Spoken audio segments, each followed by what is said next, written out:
cognizant of. The register to vote is very useful. We now have online or electronic voter registration here in Iowa that was launched on January 1st, so people can go online at any time and register to vote, to update their voter registration, to change their party affiliation, and that's housed through the Iowa Department of Transportation's website. So all you have to do is click on the electronic voter registration tab, and it takes you right to the Iowa DOT website. So very handy. There's other ways to register to vote as well. You can download a form and mail it in to your county auditor. You can register to vote at the polls on election day in Iowa.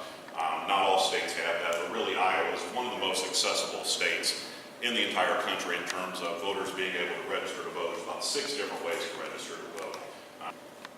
The Find My Polling Place, in case you're not sure where your polling place is, or you ever get a reader or a viewer that calls in to the station, or a listener for your radio folks, and isn't sure where they need to go to vote. Find My Polling Place right there on the home page, and then you type in your zip code. It's a very simple process. It will only take about a minute. Zip code, street address, and it shows where your polling place will be. Information for voters under the Elections tab.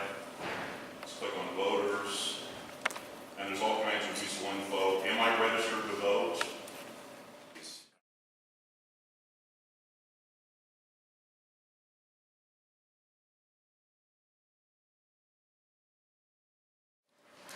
What races will be on the June 7th ballot? We do have one U.S. Senate race. We have all four congressional districts, and all 100 districts in the Iowa House of Representatives. Those races are up every 2 years, so they will always be on the primary and general election ballots every year. We also will have 25 of the 50 Iowa Senate races on the ballot this year. We have county auditors, county sheriffs, some county supervisors.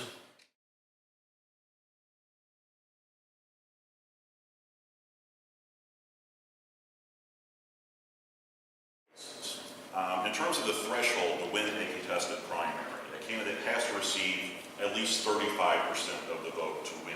If no one receives 35% of the vote, it then goes to a nominating committee, which will be held at a later date.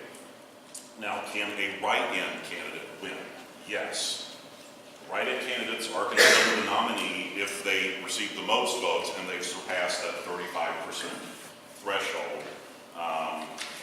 And the threshold is based on the last time the political party had candidates for that race on the ballot in the primary election.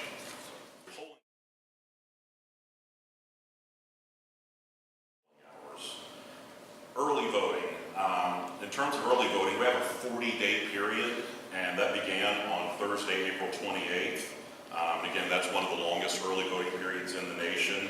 Early voting will continue at the county auditor's office through Monday, June 6th, so the day before the primary, you can still go to your county auditor's office and vote. The last day to request an absentee ballot by mail is Friday, June 3rd, and they have to be postmarked by June 6th. As long as they're postmarked by June 6th, the auditor will still count them.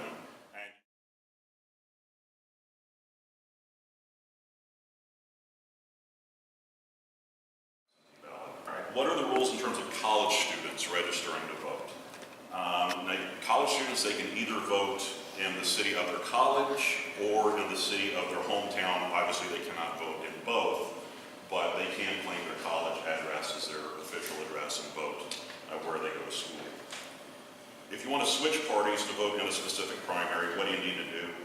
Very simply, just request that party's ballot when you go to vote. So if you are a registered Democrat and you walk into the polling place and want to vote in the Republican primary, if you request a Republican ballot, that's going to switch your voter registration to Republican, or vice versa. In the primary, by requesting a specific party's ballot, you automatically change your